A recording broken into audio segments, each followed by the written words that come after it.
I have always had a bit of a temper. When I was a child, if somebody hurt me, I wanted to hurt them right back. But something was never quite right about that. I never felt better afterwards, just guilty and ashamed. So why is our entire justice system built around something I outgrew as a child?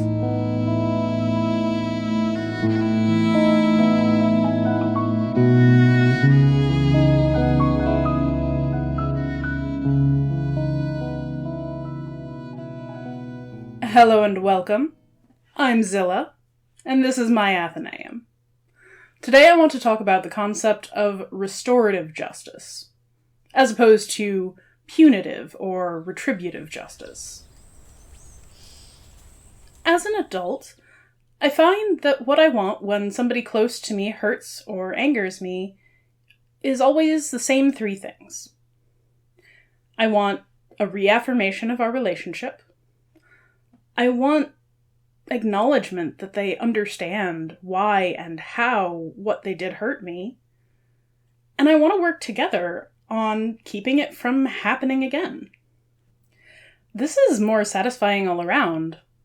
For me, it's a renewal of trust, a mending of whatever felt wounded. For them, it takes a fight they need to get defensive about and turns it into a task that we can work to fix together. And for both of us, it helps to avoid, or at least mitigate, whatever caused the problem in the first place. Though I didn't know it for a long time, what I'm practicing there is a form of restorative justice. According to Howard Zehr, a criminologist and a pioneer in the field of restorative justice theory, the difference lies in the questions that I ask. In my childhood, I asked, what was the bad thing that happened? Who did it? And how do I get them back? As an adult, I want to know why it happened, what I need to feel better, and how do I stop it from happening again? And that's not just my personal conflict management style. Restorative justice is an outlook that has implications for everything from child rearing to murder trials. And the research so far shows that it works. Restorative justice can speed the healing process for victims. It can reduce prison recidivism. And it can increase empathy not just in its participants, but in people who observe it in action. That said, it's not some magic cure-all pill. Crimes still happen, people still get hurt, and not everybody wants to learn. But it's a big step up from where we are now. Gather round, children. I'll tell you some tales. Once upon a time, there was a man named Tantalus. He ruled a great city, so great that the gods came to feast at his table. But he could not believe in the power of the gods, and so, as a test, he killed his eldest son and put human meat in the food, and waited to see when and if the gods would partake of forbidden flesh. Only Demeter, distracted with grief, ate any of the food. For his crime, Tantalus was sentenced to eternity, starving and dying of thirst, with food and water just out of reach. His descendants, for his son was remade by the will of the gods, except for a delicate ivory shoulder to replace what Demeter had eaten, were cursed, tainted by his crime. Once upon a time, there was a couple named Adam and Eve, and their God told them that though the garden was lush, there was one tree from which they should not partake. Later, A creature of the garden where they lived convinced them that the fruit was good and would not harm them to eat. So they did. And as punishment, they were exiled from the garden, and their children condemned to mortality and toil. Once upon a time, there was a man named Jean Valjean. His sister's child was close to death, and they were starving, and so he broke a window pane to steal a loaf of bread. He was sentenced to 19 years hard labor in prison, and was hounded by the police for the rest of his life. His adopted daughter grew up in this paranoid isolation, leaving her ill-equipped for the world without him. Once upon a time, there was a man named Darnell Johnson. As a child, a teenager, he committed murder and theft. He was sentenced to a life behind bars before his brain was even finished developing, becoming one of nearly 1,000 youths in the U.S. sentenced to live their entire adult existence behind bars. Even though the Supreme Court has ordered that these juvenile lifers have their sentences reevaluated, Darnell has been waiting for nearly a decade for his case to come to court, and he may never see that day if he dies of COVID during this pandemic. Over-sentencing for Black youth is so common in America that you've never even heard his name before. The moral, kiddos, is that an eye for an eye isn't nearly enough punishment.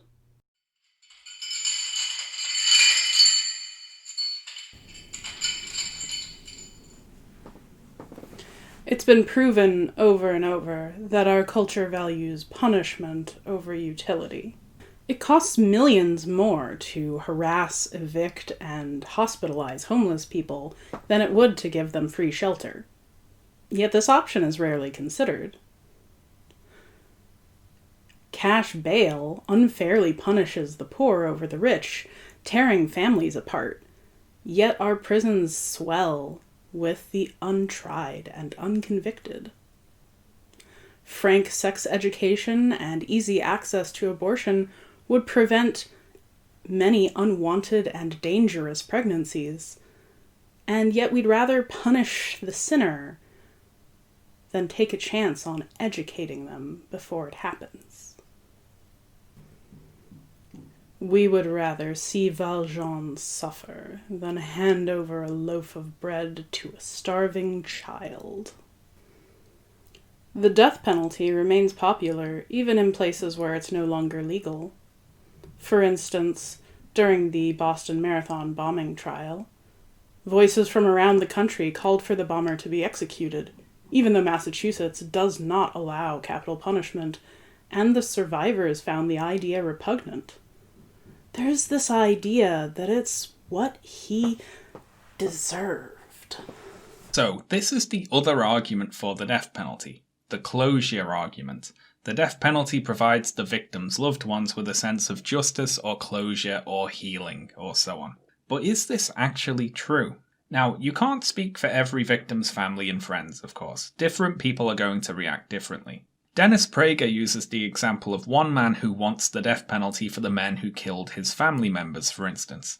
On the other hand, it is trivial to find examples of murder victims' families who oppose the death penalty. For instance, the organisation Murder Victims' Families for Human Rights, who, well, you get it from the title, I imagine. They're family members of murder victims who oppose the death penalty. And that organisation's website says, having all suffered a tragic loss, Murder Victims' Families for Human Rights members have come in different ways and times to the understanding that the death penalty does not help us heal and is not the way to pursue justice for victims. With a sentence of life in prison, the families of victims know where they're at immediately, but with the death penalty, they really don't. They're in for years of wondering what's actually going to happen.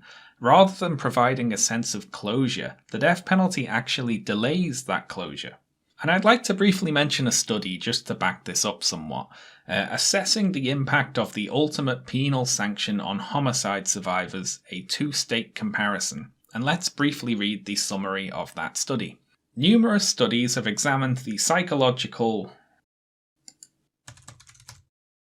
ramifications that result from the murder of a loved one.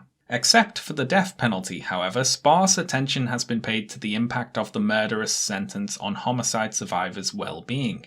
Given the steadfastness of the public's opinion that the death penalty brings satisfaction and closure to survivors, it is surprising that there has been no systematic inquiry directly with survivors about whether obtaining the ultimate punishment affects their healing. This study used in-person interviews with a randomly selected sample of survivors from 4 time periods to examine the totality of the ultimate penal sanction process and its longitudinal impact on their lives. Moreover, it assessed the differential effect of 2 types of UPS by comparing survivors' experiences in Texas, a death penalty state, and Minnesota, a life without the possibility of parole state. Comparing states highlights differences primarily during the post-conviction stage, specifically with respect to the appeals process and in regard to survivor well-being. In Minnesota, survivors of adjudicated cases showed higher levels of physical, psychological, and behavioral health. This study's findings have implications for trial strategy and policy development. So, at least in the case of this study, it looks like the death penalty is not providing the sense of closure that people might expect it to. No matter what the perpetrators deserve, it's of no use to the victims, the perpetrators, or society in general to value getting even over getting it right.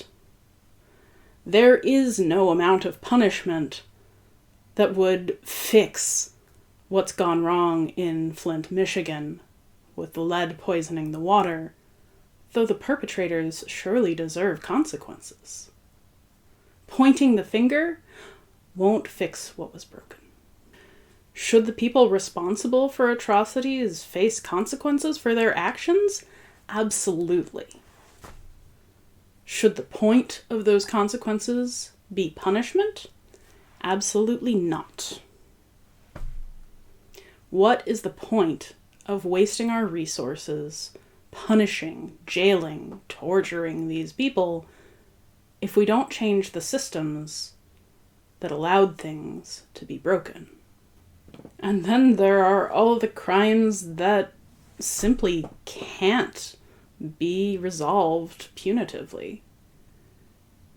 Who are you going to call to account for systemic racism brought on by genocide and slavery?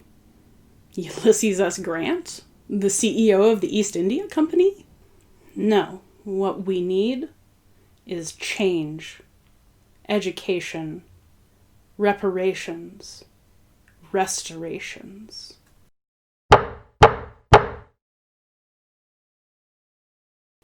As before, I asked you to consider what the point of government was. So now I wish you to consider what the point of justice is. What's its goal? Philosophers, from Plato to Rawls, have spoken of justice as the embodiment of fair treatment. But what constitutes fair treatment? Is it balancing ill with ill and good with good? Is the point of justice equality? What would it look like if the point of justice were to create a better world? It can be hard to contemplate. After all, most people's first instincts, like mine, are to lash out when hurt. The same is true for raising children with negative reinforcement for bad behavior, or dealing with international disputes with retaliatory fire. An eye for an eye may leave the whole world blind, but a nuclear missile for a nuclear missile leaves the whole world dead. Even if you believe in the value of punishment, there comes a point when it stops making sense. In 1945, the US government dropped 2 nuclear missiles on cities in Japan. killing hundreds of thousands of civilians. If you grew up in the US, you may well have learned about how hard but necessary that decision was, how it ended the war and saved so many lives. But if you go to Hiroshima, the museums there will show you concrete with the outlines of people blasted into dust by the bomb. In Nagasaki, you can see marble statues melted like wax. These places don't show you the need. They show you the cost. And they show you why Japan is so adamant that no one, not even them, should ever drop an atomic bomb again. What justice could Japan ask of us? Hundreds of thousands dead? The mutilation of people, animals, land? Instead, they ask us to understand that what we did was wrong, to disarm the world of the potential for the harm we caused. When I ask myself about the meaning of justice, I think of changing the world for the better. When I ask myself what justice is for, I don't think of equality or even equity, but of healing. Over and over, philosophers around the world have faced a fundamental struggle. Are humans, by nature, fundamentally evil, requiring strict regulation to become good? Or are humans, by nature, good, but corrupted by the outside world? Christianity tries to have it both ways. Our souls are pure, but upon birth we are tainted by original sin, and we have to practice strict atonement throughout our lives to achieve salvation. The Tao Te Ching posits that natural humans are pure and incorrupt until outside forces impress a shape upon them, whereas Confucianism argues for strict self-regulation and legalism for strict external regulation in order to keep people from their base desires. It's easy to see this debate as indicative of something true about humans, that good and evil are the two options, and you are all one until and unless something makes you all the other. But people do not work that way. In the real world, someone can love and cherish their children, but cheer for someone who will rip away the children of many others. In the real world, someone can have built their wealth and power off of the backs of others, but also spend their money and time pursuing real positive change in the world. Doing a good deed does not absolve you of a bad deed, and doing a bad deed does not invalidate a good deed. People are not all one or the other, and that chiaroscuro view of humanity doesn't do anyone any favors. Yet, amplification and oversimplification can cause this phenomenon, especially on social media, where someone is perceived as all good until something about them is revealed and now they are all bad, or vice versa. This happens commonly enough with celebrities. 1 minute J.K. Rowling is an internet darling for clapping back at anti-feminists, and the next her anti-trans positions have her cancelled. And I am not saying this in support of J.K. Rowling.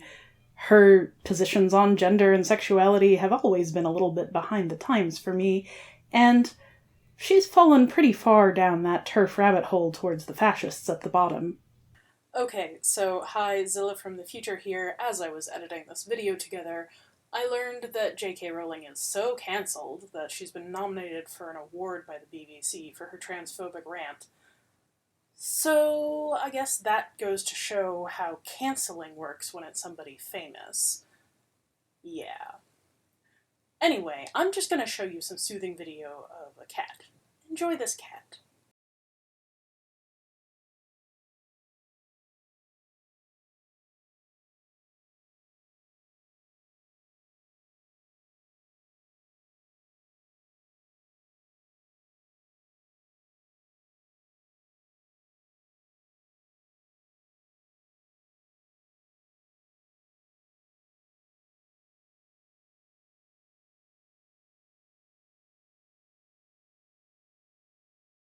No, I say this because even someone like J.K. Rowling has the ability to change. In the event that she realized that she was being a bad influence on the world and learned better, well, no one would need to forgive her, and I think forgetfulness would be disastrous, and I don't think I would buy any of her works regardless. But that doesn't mean that she couldn't, and it doesn't mean that she shouldn't. That type of oversight can happen with people in our day-to-day lives, not just celebrities. And given the right motivations and opportunities, they too can change. What they did to hurt might be an accident, might be on purpose, and some people never want to learn. But some do. Let's say that there's a couple. We'll call them Ada and Evan. They've been together for a few years before Evan, in a fit of anger, hits Ada for the first time. He swears he'll never do it again, but only a month later, he does. It gets worse and worse, until Ada can't hide it anymore, and winds up in a shelter for battered women. And Evan is still out there. Is there any hope for Evan? Or is he an abuser forever, his soul irredeemably evil? It's definitely true that Evan has done evil things. He has become a bad person, a bad partner, a bad friend by doing them. It's also true that he didn't stop himself or get help when it was clear he couldn't. And Ada, no matter what he does in the future, never owes him forgiveness. The law says that Evan should spend some time in jail, maybe pay a fine, but is that really sufficient? Is it even just? How is he going to learn to stop beating people in a place that regularly denies its inmates humanity? According to the U.S. Department of Justice, over half of paroled inmates are back in jail within 5 years of release. The U.S. incarcerates more people than any other country in the world, but prison doesn't teach them to be better people. What good does it do to just get Evan off the streets? Is his fate to be that of Tantalus, with freedom forever snatched out of his grasp, returning to prison every few years just to begin the cycle anew? Will his family be cursed, tainted by a father receding further and further into the underworld? What is the point of justice? Is it to hurt the perpetrator as much as they hurt their victim? Or is it to mend what was broken as much as possible and prevent further harm? Evan should definitely face consequences for his actions. But maybe the next step should be to teach him why he did it, how he hurt Ada, and why and how not to do it again. Counseling programs for abusers do exist, and oftentimes they're run out of domestic violence shelters at the behest of the people who seek their protection. Counseling can work to teach someone like Evan how to have a better relationship, and why he shouldn't be abusing people this way. And even if Ada never sees him again, which is her right, she won't have to worry that he'll come after her. Evan's future partners, because most abusers do go on to abuse again, won't have to worry about experiencing that kind of violence from him. And last and certainly not least, Evan will learn to be a better person, a better partner, a better friend, and can go out and be a positive influence in the world. Evan, you see, is not evil. Certainly his actions towards Ada, beating someone, having a toxic relationship, these things are evil, but he wasn't born evil, and he didn't suddenly become evil at some point. Evan is human, and humans can change. Again, Ada and anyone else that Evan hurt never need to forgive him, or even be in his presence ever again. But just punishing him won't change anything. Maybe some jail time would be appropriate if we had a different kind of jail, one where he might learn what he did wrong and how to fix it. Abusive partner relationships are distressingly common, and most people don't know how to recognize one, whether they're in one or just on the sidelines. And that includes abusers. They may never have known another way to have a relationship and may not realize the harm they're causing. Shouldn't our goal be to educate and prevent these sort of situations? I myself have been in an abusive relationship. It didn't get to the point of physical violence, but it was damaging all the same. I don't want my abuser to go to jail. I don't want him to be eternally punished for what he did to me. What good does punishment do me? I'm gone. What I really want is for him to learn and change, become a better person.